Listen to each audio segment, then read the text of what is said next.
Ryan. I'm Ryan Solino, and if you were a delegate at the Massachusetts Ratification Convention, would you be a Federalist or an anti-Federalist? Great question. What do you think? So you guys have heard me talk about my role of government. What do you think I'd be? I think you'd be a Federalist. Why? You support the Constitution. That's right. That's right. Good observation.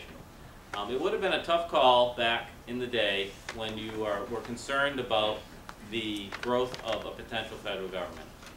You know, you're sitting there and we just fought a war. Many of the folks that I would have known, or you would have known back then, gave their lives, gave their fortunes for freedom, to get away from King George. And then certainly the Constitution, the Articles of Confederation, they didn't work. And so I believe I would have recognized that we need a central government. I think I would have been the guy in there pounding the table to say, Article 1, Section 8 is it. That's all Congress can do.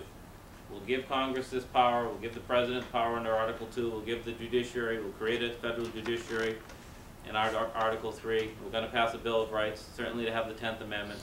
But we need to be clear to the states that they are in charge of their own destiny, and the federal government needs to be limited for these purposes only. But at the end of the day, it has to be a Federalist. That's a great question. Well, as I was telling you before, they just wrote an essay on that question. Maybe we'll conclude actually with that first question, which I skipped over, and you may have answered before, but you could revisit that. But who has number 1? Laura had number 1. Dan, grab it. Right there. You can figure out what one is. Yeah. All right.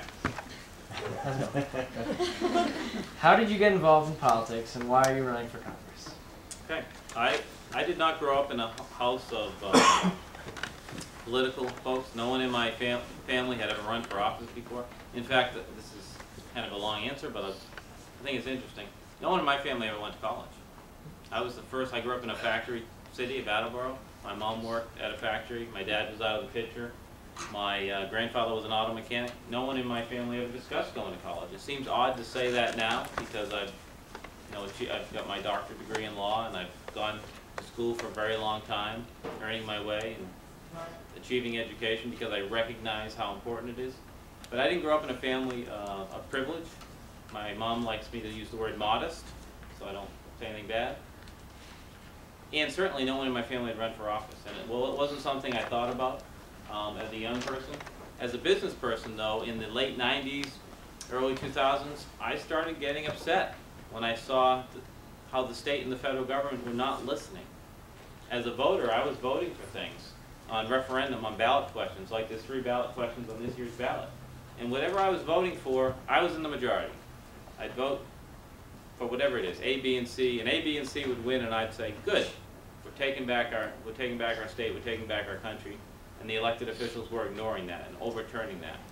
And I also saw how difficult it was to run a business because of all the regulatory schemes, all the taxes on business. And I started getting more and more concerned as a citizen. And one day, a gentleman who I have a great deal of respect for, 2001, said, Jeff, why don't you run for office? I mean, it was that simple. And I started thinking about it. And so in 2002, I ran for a state legislative seat, and I won that seat. I beat a Democrat that year. To win that seat, I'm the last Republican to beat a Democrat to win a legislative seat. I've been reelected 3 times. And I'm a term limits guy also, meaning I don't believe you should stay in one office for forever. You see some politicians just stay in office for decades and decades. I don't think that's good for the institutions of government. I quite frankly don't think it's good for the individual either in their personal growth. And so I said in 2002 I wouldn't serve more than 4 or 5 terms in the position. Finishing my 4th term, thinking about where I could continue my public service, and thinking about the issues that drive me every day, the things that motivate me to go to the State House or want to go to Washington. And I'm really concerned about the finances of this country.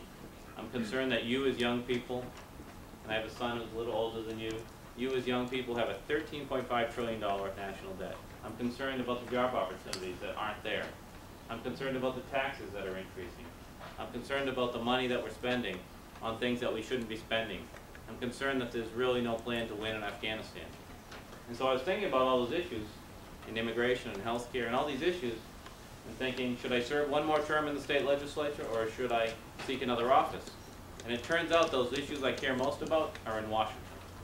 That national debt, the issues in Afghanistan, immigration, healthcare reform. Those are federal issues right now. And I was thinking about, should I do this? And then we saw how well Scott Brown did. And I'm a Republican in Massachusetts. That doesn't usually mean that we can win these federal races.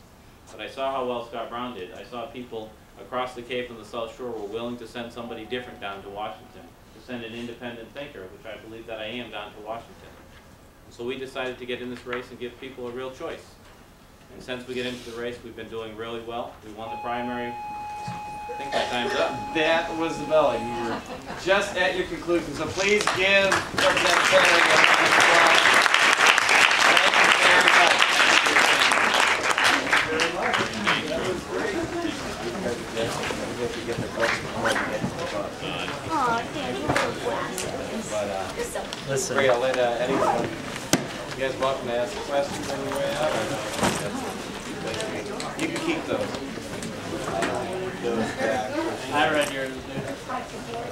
And Laura's. And mine.